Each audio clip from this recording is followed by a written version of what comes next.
सामान्य तौर पे कहा जाता है कि यदि लॉन्ग टर्म में आपको वेल्थ क्रिएट करना हो तो म्यूचुअल फंड में इन्वेस्टमेंट एक आसान और सरल तरीका है। ये बिल्कुल आसान और सरल तरीका है, लेकिन ये आसान और सरल तब तक की रहती है जब तक कि वो फंड्स जिसमें आप इन्वेस्टमेंट किए हुए हैं या इन्वेस्ट करना चाह रहे हैं वो आपके फाइनेंशियल गोल और रिस्क एपेटाइट के अनुरूप। इसका मतलब हर म्यूचुअल फंड हर आदमी के लिए नहीं है, या यूँ कह सकते हैं साधारण शब्दों में कि ये म्यूचुअल फंड आपके लिए नहीं है। आज हम चर्चा करेंगे इन्हीं बातों की, वो कौन से म्यूचुअल फंड हैं जो आपके लिए नहीं है। मैं डीएम झा, आप देख रहे हैं स्टोन टैक्सपिन चैनल। यदि ये वीडियो आपको पसंद आए और इसमें लगे कि इसमें कुछ ऐसी बातें हैं जो आपको पहले से नहीं मालूम थी, तो इसको लाइक करें, अपने फ्रेंड्स के साथ शेयर करें और कमेंट बॉक्स में यस लिखें। और यदि आपको ऐसा लगे कि इसमें ऐसी कोई बात नहीं है जो आपको पहले से नहीं पता थी, या आपको ये वीडियो ही पसंद नहीं आया हो, तो आप कमेंट बॉक्स में जाके नो लिखें। और यदि आपकी रुचि बैंकिंग, इन्वेस्टमेंट, खासकर म्यूचुअल फंड इन्वेस्टमेंट और डायरेक्ट टैक्सेशन में है और अभी तक आपने मेरे चैनल को सब्सक्राइब नहीं किया है, तो मेरे चैनल को सब्सक्राइब करें और ऑल बटन पे क्लिक करें ताकि हमारे सभी नए वीडियो की नोटिफिकेशन आपको लगातार मिलती रहे।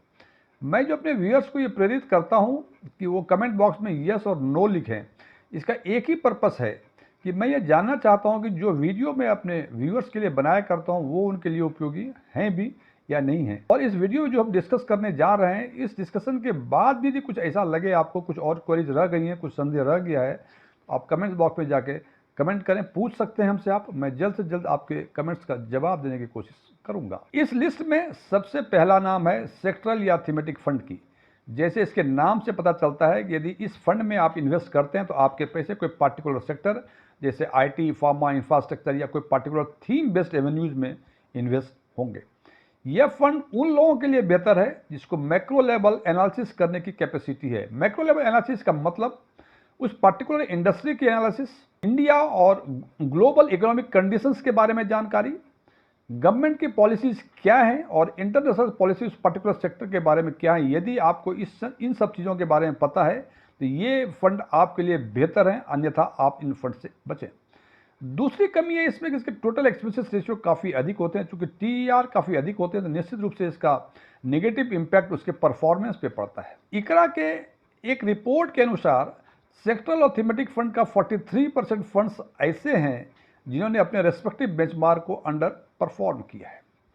यह फंड एसआईपी के लिए भी बेहतर नहीं है। एसआईपी के लिए बेहतर तभी है जब ये पर्टिकुलर सेक्टर या पर्टिकुलर थीम स्टडी ग्रोथ करे, और यदि आप इसमें लमसम करना चाहते हैं तो आपको मार्केट को टाइम करना बहुत जरूरी है, और मार्केट को टाइम कोई नहीं कर सकता। इसलिए कोशिश करें कि इस सेगमेंट के फंड से बचें। दूसरा सेगमेंट है सॉल्यूशन ओरिएंटेड फंड्स, जैसे रिटायरमेंट फंड या चिल्ड्रंस प्लान्स हैं। फ्रेंड्स, इन सेगमेंट्स में टोटल एक्सपेंसेस रेशियो 1.75% से अधिक होता है, और इसकी तुलना यदि कोई गवर्नमेंट बैक्ड सिक्योरिटी से करें, जैसे एनपीएस की बातें करें, तो इनमें टोटल एक्सपेंसेस रेशियो 0.09% है। और दो और अन्य योजनाएं जैसे एसएसवाई, सुकन्या समृद्धि योजना, और पब्लिक प्रोविडेंट फंड, इन दोनों ही फंड में कोई एनुअल फी नहीं लगता है, और इन तीनों तरह के इन्वेस्टमेंट में आपको टैक्स बेनिफिट के साथ साथ ये गवर्नमेंट बैक्ड स्कीम्स भी हैं। पिछले 5 वर्षों में सॉल्यूशन ओरिएंटेड फंड्स के 75% से अधिक फंड इंपॉर्टेंट बेंचमार्क जैसे निफ्टी 100, निफ्टी 500 टीआरआई या लार्ज कैप और फ्लेक्सी कैप का जो एवरेज परफॉर्मेंस है उसको अंडर परफॉर्म किया। और इस लिहाज से देखा जाता है कि यदि आप सॉल्यूशन ओरिएंटेड जैसे रिटायरमेंट प्लानिंग या चिल्ड्रंस प्लान में इन्वेस्ट करना चाहें तो उससे बेहतर है कि आप एनपीएस या सुकन्या समृद्धि योजना या पब्लिक प्रोविडेंट फंड पर भी एक नज़र डालें और एनालिसिस करके आप ये निर्णय लें। हालांकि सुकन्या समृद्धि योजना में आप तभी इन्वेस्ट कर सकते हैं जबकि आपकी कोई डॉटर हो जो 10 साल से उम्र के नीचे हो। प्रोविडेंट फंड दोनों के लिए इक्वली एप्लीकेबल है, चाहे वो लड़की हो या लड़का हो। लंबे समय में ये काफ़ी बेहतर रिटर्न देता है, और साथ ही साथ यदि आप ओल्ड टैक्स रिजीम को ऑप्ट कर रहे हैं तो निश्चित रूप से आपको सेक्शन 80C में आपको टैक्स रिबेट भी मिलेगा। तो ध्यान रखें, यदि सॉल्यूशन ओरिएंटेड फंड में इन्वेस्ट करना चाह रहे हैं तो एक नज़र पीपीएफ, एनपीएस और सुकन्या समृद्धि योजना पर भी डालें। तीसरा फंड है न्यू फंड ऑफर। आजकल बाजार में, म्यूचुअल फंड के बाजार में न्यू फंड ऑफर की बाढ़ लगी हुई है, और जब न्यू फंड ऑफर का प्रमोशन होता है तो जो कोई एडवाइजर होते हैं या जो मार्केट मैन होते हैं वो ये सलाह देते हैं कस्टमर्स को कि इसकी यूनिट 10 रुपये में मिल रही है, जबकि इसी सेगमेंट की अब पुराने फंड में यूनिट्स जो है 200 300 या 400 रुपये की मिल रही है, और इस हिसाब से आपको लगता है कि ये सस्ता मिल रहा है। जनाब, एनएफओ कभी सस्ता नहीं होता है। लोहे की तुलना आप सोने से नहीं कर सकते। 1 ग्राम लोहा 1 ग्राम सोना, दोनों 1 ग्राम है, लेकिन एक लोहा है एक सोना है। तो जो नए फंड हैं वो 10 रुपये हैं और पुराने फंड जो हैं 200 300 400 या 1000 रुपये के आसपास में। तो ध्यान रखें कि न्यू फंड ऑफर कभी सस्ता नहीं होता है, इस चक्कर में ना पड़ें। और दूसरी बात, यदि कोई न्यू फंड ऑफर अच्छा भी है तो जनाब ऐसी कौन सी बात है कि न्यू फंड ऑफर के पीरियड में ही हम इन्वेस्ट करें? 2 साल 4 साल 6 महीने साल भर बाद कर सकते हैं, बिकॉज इसका कोई हिस्टोरिकल परफॉर्मेंस नहीं होता है। तो ये फंड आगे किस करवट बैठेगा ये कहना मुश्किल है। जबकि जो टेस्टेड फंड है, जो पुराने फंड है, 10 साल 5 साल 15 साल पुराने फंड है, उनका हिस्टोरिकल परफॉर्मेंस अवेलेबल होता है और उस बेसिस पर आप निर्णय ले सकते हैं। लेकिन न्यू फंड ऑफर में कोई हिस्टोरिकल परफॉर्मेंस नहीं होता है, तो ये ऊँट किस करवट बैठेगा ये आपको पता नहीं चलेगा। तो ध्यान रखें। और यदि ये अच्छा फंड भी यदि होता है तो 6 महीने के बाद इन्वेस्ट कर लें, इस साल भर के बाद इन्वेस्ट कर लें। म्यूचुअल फंड में एक यही विशेषता है कि जो 10 रुपये का यूनिट है साल भर में वो 20 रुपये होने की संभावनाएं काफ़ी कम है। और यदि होता भी है और यदि इतना अच्छा फंड है कि एक साल में वो डबल कर देता है तो जनाब आगे भी वो डबल करेगा। इसलिए 10 के बदले 20 में परचेज कर लें, कोई इशू नहीं है। तो न्यू फंड ऑफर से कोशिश करें कि बचें। तीसरा सेगमेंट है हाइब्रिड फंड, जिसमें इक्विटी और डेट का मिक्सर होता है। हालांकि हाइब्रिड फंड में कई तरह के होते हैं, बैलेंस्ड होते हैं, कंजर्वेटिव होते हैं, एग्रेसिव होते हैं। वो डिपेंड करता है कि टोटल एसेट में इक्विटी का पोर्शन कितना है। तो जनाब यदि आपको हाइब्रिड टाइप के फंड में इन्वेस्ट करना है तो बेहतर है कि हाइब्रिड फंड में इन्वेस्ट ना करके आप इक्विटी और डेट में अलग अलग इन्वेस्ट करें। For example, hybrid aggressive fund है जिसमें 70% या 80% के आसपास इक्विटी है, 20% या 25% के आसपास डेट है। जब अपने पोर्टफोलियो का 75 या 65% जो भी है वो इक्विटी में इन्वेस्ट कर दें अलग से, और डेट में अलग से इन्वेस्ट कर दें। क्योंकि हाइब्रिड में इन्वेस्ट करने के बाद आपकी लिबर्टी कुछ नहीं होती है। वो फंड मैनेजर अपने हिसाब से सोचता है कि इक्विटी का पोर्शन 65% करूँ कि 80% करूँ, क्या करूं, इस पर डिपेंड करता है। आप अपने आप लिबर्टी रखें और इक्विटी और डेट में अलग अलग यदि इन्वेस्टमेंट करेंगे तो शायद आपको बेहतर परफॉर्मेंस मिलेगा। मोर ओवर, हाइब्रिड फंड्स का टोटल एवरेज एक्सपेंसेस रेशियो 1.5 से 2% के आसपास होता है, जो काफ़ी अधिक होता है। पांचवा क्लास है डेट फंड्स। सामान्य तौर पे लोग डेट फंड्स की तुलना फिक्स डिपॉजिट से करते हैं, लेकिन तुलना करने के समय कुछ चीज़ों को इग्नोर कर देते हैं। जैसे डेट फंड में फिक्स डिपॉजिट में एक एडवांटेज है कि जो भी रेट ऑफ इंटरेस्ट है, आपके जो टेन्योर हैं, जो कॉन्ट्रैक्टेड टेन्योर हैं, उस टेन्योर में आपको उतना ही इंटरेस्ट मिलेगा, ना कम मिलेगा ना अधिक मिलेगा। डेट फंड का परफॉर्मेंस डिपेंड करता है मार्केट के इंटरेस्ट रेट पे। यदि मार्केट का इंटरेस्ट रेट बढ़ गया है तो उसकी प्राइस कम हो जाती है, परफॉर्मेंस बुरा होता है। और इसका उल्टा भी हो सकता है कि यदि रेट ऑफ इंटरेस्ट कम हो गया तो जो पुराने फंड्स हैं उसकी प्राइस बढ़ जाती है। तो interest rate volatility debt fund में है जो फिक्स डिपॉजिट में नहीं है। नंबर 2 कि कभी कभी लिक्विडिटी क्रंच भी आ सकती है। यदि आप लॉन्ग टर्म डेट फंड में यदि इन्वेस्टमेंट किए हुए हैं तो हो सकता है कि कभी कभी आपको लिक्विडिटी क्रंच का भी सामना करना पड़े। और एक और इम्पॉर्टेंट रिस्क है डेट फंड में, वो है क्रेडिट डिफॉल्ट। तो जनाब जब डेट फंड में इन्वेस्ट करते हैं तो हमें नहीं लगता है कि जो रिटेल इन्वेस्टर्स हैं वो डेट फंड के पोर्टफोलियो को देखते हैं और उसमें जो डेट इंस्ट्रूमेंट्स होते हैं उसकी कोई क्रेडिट रेटिंग देखते हैं। यदि क्रेडिट रेटिंग यदि पुअर हो तो क्रेडिट डिफॉल्ट होने की संभावनाएं काफ़ी अधिक होती हैं। इसका मतलब आपके पैसे फंसने की संभावनाएं हैं। जबकि फिक्स डिपॉजिट में स्टेबल रिटर्न है, ऑलमोस्ट गवर्नमेंट बैक्ड सिक्योरिटीज है, इसमें कोई रिस्क नहीं है।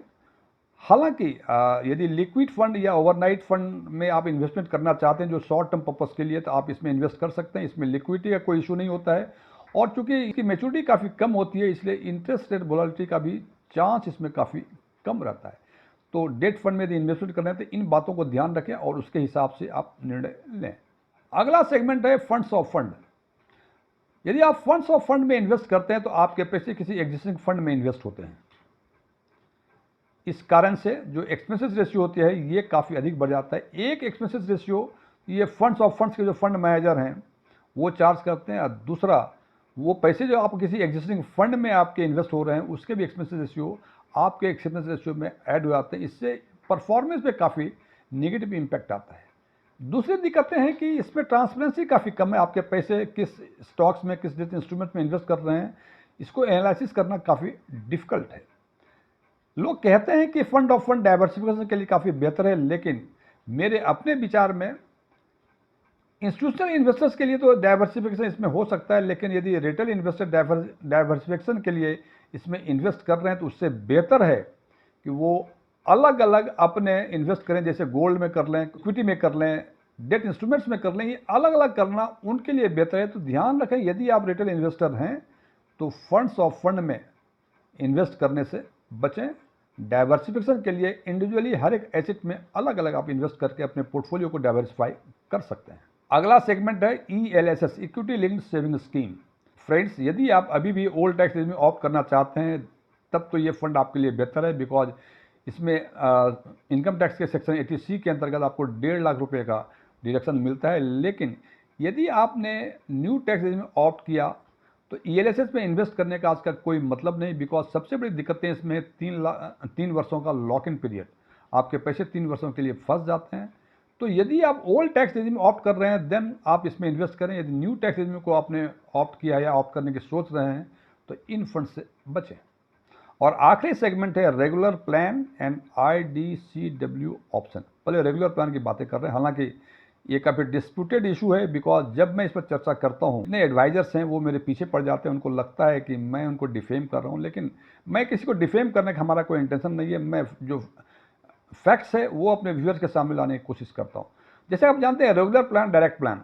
रेगुलर प्लान में यदि आप इन्वेस्ट करते हैं किसी म्यूचुअल फंड के रेगुलर प्लान के थ्रू यदि इन्वेस्ट करते हैं तो आपको 0.5% से 1.5% के आसपास अधिक एक्सपेंसेस रेशियो देने पड़ेंगे। इसका मतलब कि खर्चे अधिक तो आपके परफॉर्मेंस पुअर होंगे रेगुलर प्लान। हालांकि लोगों को लगता है कि 0.5% या 1.5% हो जाती है तो क्या होता है।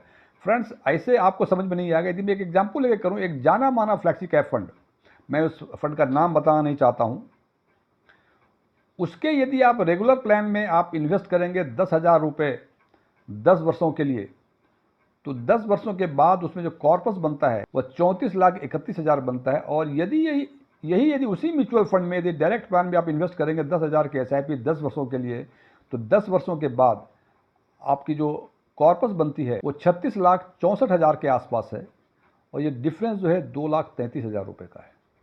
फ्रेंड्स, 10,000 के SIP 10 वर्षों में 2,33,000 कम ले सकते हैं तो आप रेगुलर प्लान में इन्वेस्ट कर सकते हैं। अदरवाइज डायरेक्ट प्लान में आप इन्वेस्ट करें, रेगुलर प्लान में इन्वेस्टमेंट करने से बचें। हालांकि यह निर्णय आपका इंडिविजुअल है कि जो भी एडवाइजर आपको क्या हेल्प करते हैं, क्या असिस्ट करते हैं, उसके हिसाब से निर्णय लें। लेकिन मेरे हिसाब से यदि आपको कोई पर्टिकुलर फंड में आपने फंड भी आप ही ने सेलेक्ट किया है तो केवल जनाब आपके फॉर्म AMC ऑफिस तक या रजिस्ट्रार एंड ट्रांसफर एजेंट के ऑफिस तक पहुंचाने के लिए यदि 10 वर्षों में 2,33,000 रुपये आपसे वो चार्ज करते हैं तो मेरे विचार से ये उचित नहीं है। हालांकि ये निर्णय आपका स्वयं का है। दूसरा है IDCW ऑप्शन। जैसे आपने म्यूचुअल फंड इन्वेस्टमेंट करते हैं आपके पास ऑप्शन आता है, ग्रोथ ऑप्शन और IDCW ऑप्शन।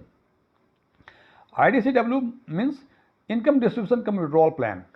इसका मतलब कि जो भी डिविडेंड डिक्लेयर करेगा म्यूचुअल फंड वो री इन्वेस्ट नहीं होगा बल्कि आपको मिल जाएगा। ये रेगुलर इनकम के लिए काफ़ी बेहतर दिखता है, लेकिन इसमें 2 समस्याएं होती। एक तो जो आपको डिविडेंड मिलता है वो आपके इंडिविजुअल टैक्स स्लैब के हिसाब से आपको टैक्स देना पड़ेगा आपको उस पर। नंबर 2 कि चूंकि बीच बीच में पैसे उससे आपके कॉर्पस से पैसे निकल रहे हैं तो जो पावर ऑफ कंपाउंडिंग का पूरा एडवांटेज जो है वो IDCW ऑप्शन में आप नहीं ले पाएंगे। तो ये निर्णय लेने के पहले कि ग्रोथ करें IDCW ऑप्शन लें, इस बातों को समझ लें, उसके हिसाब से निर्णय लें। फ्रेंड्स, ये 7-8 तरह के सेगमेंट्स हैं जिसमें सामान्य तौर पे आपको इन्वेस्टमेंट करने से बचना चाहिए। हालांकि ये बचना चाहिए या इसमें इन्वेस्टमेंट करना चाहिए ये आपका व्यक्तिगत डिसीजन है, लेकिन जब इन सब चीज़ों पर आप निर्णय लेना चाहते हैं और जिन बातों को का डिस्कस हमने यहाँ किया उन बातों को ध्यान में रखकर निर्णय लेंगे तो निश्चित रूप से आप उचित निर्णय ले पाने की पोजीशन में होंगे। Thank you.